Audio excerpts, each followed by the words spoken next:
ನಮಸ್ಕಾರ ವೀಕ್ಷಕರೇ, ಅಘೋರ ತಂತ್ರ ಮಂತ್ರ ವಿದ್ಯೆ ಚಾನಲ್ಗೆ ಎಲ್ಲರಿಗೂ ಸ್ವಾಗತ ಸುಸ್ವಾಗತ. ಇಂದು ನಾನು ಆಕರ್ಷಣಾ ಮಂತ್ರ ಮತ್ತು ತಂತ್ರವನ್ನು ಹೇಳುತ್ತೇನೆ. ಇದನ್ನು ಯಾವ ಸಂದರ್ಭಗಳಲ್ಲಿ ಉಪಯೋಗ ಮಾಡಬಹುದು ಅಂದರೆ, ಯಾರಾದರೂ ನಿಮ್ಮನ್ನು ಬಿಟ್ಟು ಹೋಗಿದ್ದರೆ, ಅಥವಾ ಗಂಡ ಹೆಂಡತಿ ವಿಷಯದಲ್ಲಿ ಗಂಡ ಬಿಟ್ಟು ಹೋಗಿರ್ತಾನೆ ಅಥವಾ ಹೆಂಡತಿ ಬಿಟ್ಟು ಹೋಗಿರ್ತಾಳೆ, ಅಥವಾ ತಮ್ಮನೋ ತಂಗಿನೋ ಅಥವಾ ಅಣ್ಣನೋ ಅಥವಾ ಸ್ನೇಹಿತರು ಹೀಗೆ ನಿಮ್ಮನ್ನು ಬಿಟ್ಟು ಹೋಗಿರ್ತಾರೆ. ಅಂತಹ ಸಂದರ್ಭಗಳಲ್ಲಿ ಅವರನ್ನು ನಿಮ್ಮ ಕಡೆಗೆ ಹೇಗೆ ಆಕರ್ಷಣೆ ಮಾಡಿಕೊಳ್ಳಬೇಕು, ಅವರನ್ನು ಹೇಗೆ ಸೆಳೆದುಕೊಳ್ಳಬೇಕು ಎನ್ನುವ ವಿಚಾರದ ಕುರಿತು ಇದು ಒಂದು ತಂತ್ರಕ್ರಿಯೆ ಆಗಿರುತ್ತೆ ಹಾಗೂ ಮಂತ್ರಕ್ರಿಯೆ ಆಗಿರುತ್ತೆ. ಇಲ್ಲಿ ತೋರಿಸ್ತಿರುವ ಮಂತ್ರವನ್ನು 1008 ಬಾರಿ ಚಂದ್ರಗ್ರಹಣ ಆಯಿತು, ಸೂರ್ಯಗ್ರಹಣದ ಸಮಯದಲ್ಲಿ ಇದನ್ನು ಸಿದ್ಧಿ ಮಾಡಿಕೊಳ್ಳಬೇಕು. ಸಿದ್ಧಿ ಮಾಡಿಕೊಂಡು ಗ್ರಹಣದಿಂದ 10 ದಿನಗಳವರೆಗೆ ಅನುಷ್ಠಾನವನ್ನು ಹಿಡಿದು ಇದೇ ಮಂತ್ರವನ್ನು 10 ದಿನಗಳಲ್ಲಿ 21,000 ಮಂತ್ರಗಳನ್ನು ಸಂಪೂರ್ಣವಾಗಿ ಜಪವನ್ನು ಮಾಡಬೇಕು. ಆಗ ಮಾತ್ರ ಇದು ನಿಮಗೆ ಸಿದ್ಧಿಯಾಗುತ್ತೆ. ಮಂತ್ರವು ಸಿದ್ಧಿಯಾದ ನಂತರ ಯಾವ ಥರ ಇದನ್ನು ಉಪಯೋಗಿಸಬೇಕು ಅಂತ ನಾನು ಹೇಳ್ತೇನೆ.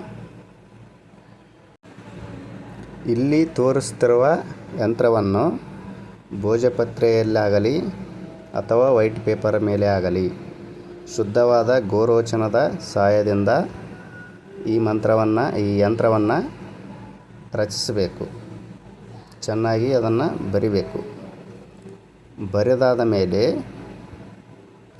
ಈ ಕೋನಗಳಲ್ಲಿ ಕ್ಲೀಂ ಕ್ಲೀಂ ಕ್ಲೀಂ ಎಂಬ ಬೀಜಾಕ್ಷರ ಮಂತ್ರಗಳನ್ನು ಬರೆದು, ನಡುವೆ ಅವರ ಹೆಸರು, ಅವರ ತಾಯಿ ಹೆಸರನ್ನು ಬರೆದು, ಈ ಬಾಜುಗಳಲ್ಲಿ ಆಕರ್ಷಾಯ ಸ್ವಾಹ ಆಕರ್ಷಾಯ ಸ್ವಾಹ ಎನ್ನುವ ಮಂತ್ರವನ್ನು ಬರೆದು ಅದನ್ನು ಚೆನ್ನಾಗಿ ಫೋಲ್ಡ್ ಮಾಡಿ ಅದರಲ್ಲಿ ಸ್ವಲ್ಪ ಅರಿಶಿಣ ಹಾಗೂ ಕುಂಕುಮವನ್ನು ಹಾಕಿ ಈ ಮೇಲಿನ ಮಂತ್ರವನ್ನು ಅದಕ್ಕೆ 1008 ಬಾರಿ ಅವರ ಹೆಸರನ್ನು ಹೇಳಿಕೊಂಡು ಜಪಿಸಬೇಕು.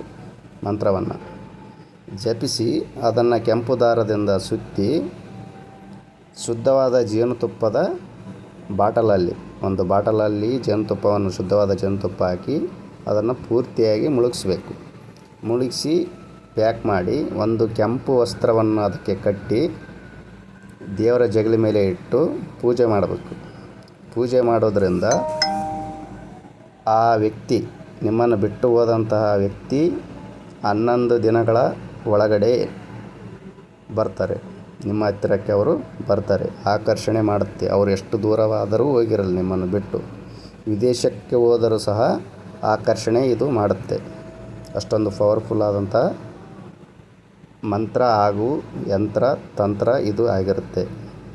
ಯಾರ್ಯಾರಿಗೆ ಇದು ಸಮಸ್ಯೆ ಇದೆ ಅವರು ಇದನ್ನು ಸಿದ್ಧಿ ಮಾಡಿಕೊಂಡು ಮಾಡಿ.